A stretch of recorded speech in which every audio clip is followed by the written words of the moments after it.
What's up, everybody? This is Lou Balzani here for TSSZ, high above the bedlam, as you can see, at New York Comic Con 2017. Tristan, founder of TSSZ and editor-in-chief, is with us. Tristan, thanks for taking some time out. Of course. To decompress from the craziness that's been going on, even just day one. This is supposed to be the slow day. Do you see down there? This is ridiculous. It is absolutely insane. I mean, I remember in the early years of Comic-Con, when Sega used to go to these things, you would play Sonic Colors, Sonic and the Black Knight. I mean, Thursday, Friday, I mean, these were the slow days, and you could actually breathe a little bit. I mean, you can breathe a little bit down here, but you can obviously see this is now about 2.5 hours into the convention, actually more like 3 hours, and you can already see lines forming around, all of the popular attractions. A lot of the exhibits are, not game related. A lot of them are comic related. A lot of them are pop culture related this year, and still they're drawing so many crowds. They were still doing tickets for Thursday, even up to the last minute.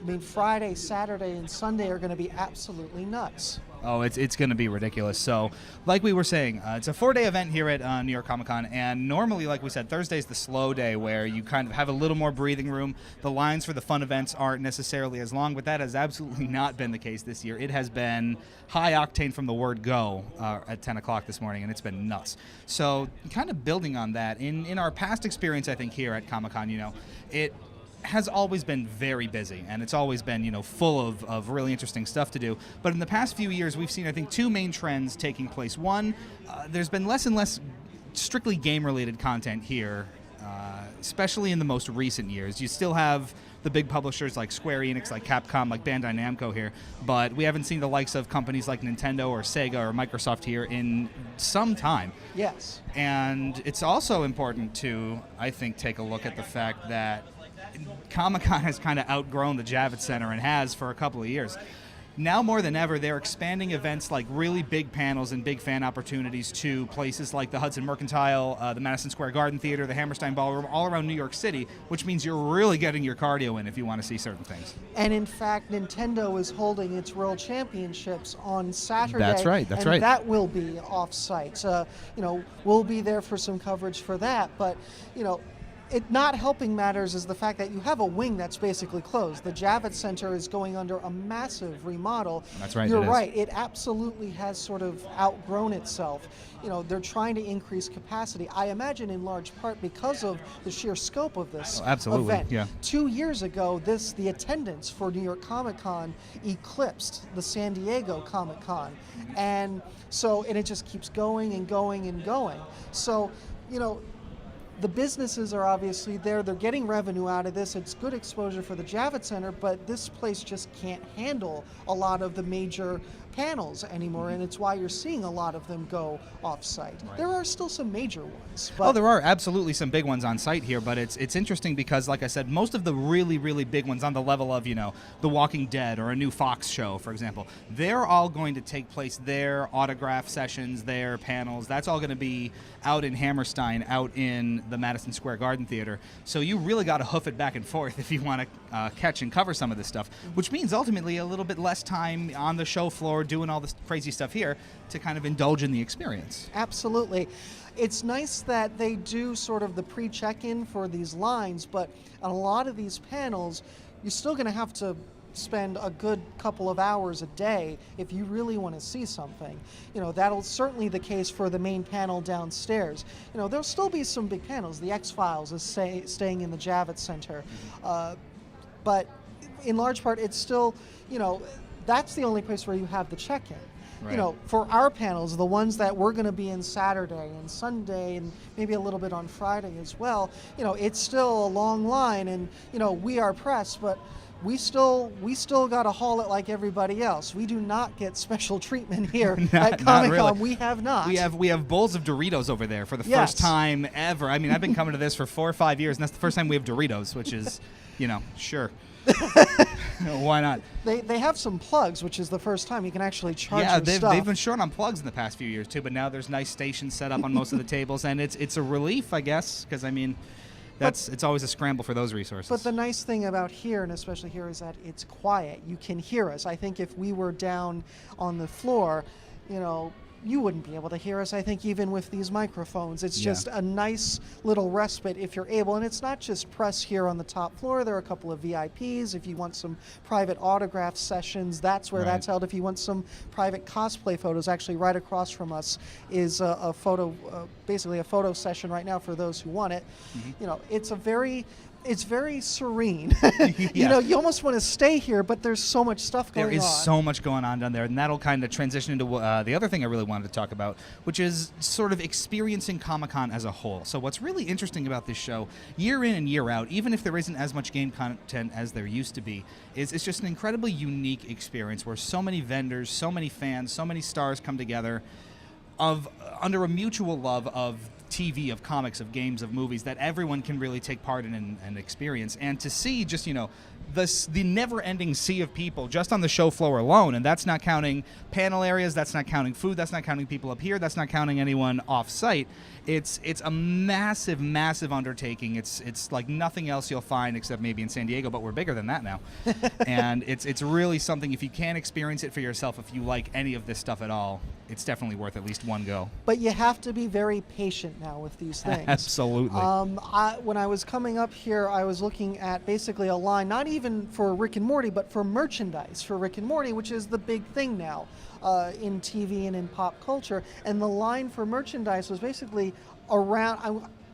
block isn't the right word because it's basically aisles here in New York, but basically around a block of aisles just to buy some stuff. That's right. And you know, you see that a little bit. We have Funko down there. You know, and actually we can see it now.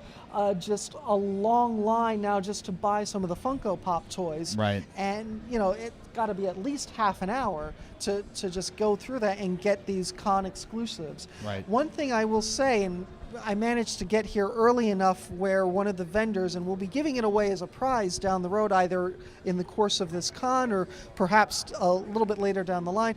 There is a Sonic Forces exclusive T-shirt that one of the vendors in partnership with Sega is selling right now. Is that right? And managed to get a couple copies, and you know, one of them will be given away at some point on one of the streams, perhaps during this one, perhaps during one down the road over the course of this thing. So fun stuff. You know, we love giveaways.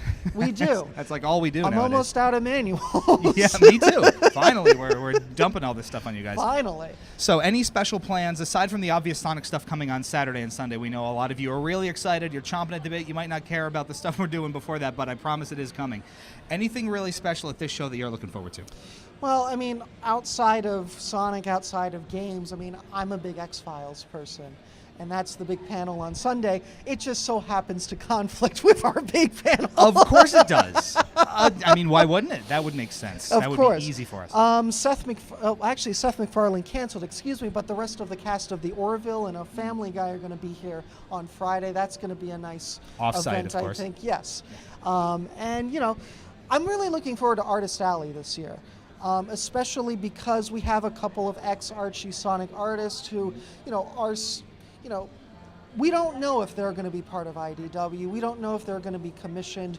You know, they have to make a living too, and they, you know, it's not just Sonic for them now, especially now. I mean, that was because of how storied the Archie Sonic franchise was, that was a regular source of income for a lot of those artists. That's and right, now, I mean, it's sort of, they have to, you know, they got to take commissions just like everybody else, and it's more important for them than ever. And we talked about it a little bit. So when the series officially ended with Tracy Yardley, about, you know, these are folks who have to make a living too, and this is a really prime opportunity for them to do that and to support the work of independent artists. We know them from Archie, but you know, they're just like anybody else that you would experience at a con, large and small, and this is by far the largest stage for them to show off their work and to hopefully maybe land that next big break for them. Absolutely, and we're going to be bringing you some content down from Artist Alley. We're going to be talking, I believe, to a couple of the ex-Archie artists who worked on the Sonic comic series, and we'll be having those interviews posted throughout the weekend as well. So lots of interesting stuff coming up, and we just wanted to take a little bit of time today while we, you know, have a little downtime to give you a general sense of what, you know, the con is like for us from our perspective working this, and you can really see it's really nuts down here. If you really have never done it, it's like nothing else. So I think that's going to about do it for now. Yeah. Well, I mean, obviously, we have the big panel on Sunday, and we're working out how to cover that. There will be coverage. It will just be a matter of how we do it. There are a lot of logistics, obviously, we have to figure out here, including Wi-Fi, including things like that, and so it's not quite as easy as, say, it may look from the outside, and that's one of the things. I mean, we have a little respite here, but the fact of the matter is we have a lot of obstacles as reporters to really overcome. One of it is, obviously, can we get these individuals to speak to us? How do we do it?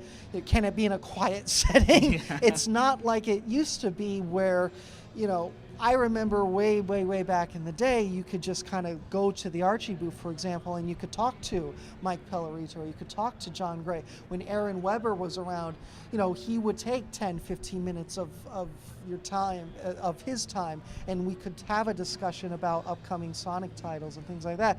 And, it's just not like that anymore. It's a much, Comic-Con has become a much bigger event, where there are a lot of gears in motion, and journalists have to really we really have to up our game, and I definitely think we have. I mean, we broke the news earlier today that the first new IDW Sonics will be out in April, which is kind of the first indication we've had of that, and hopefully we'll learn a little bit more Sunday.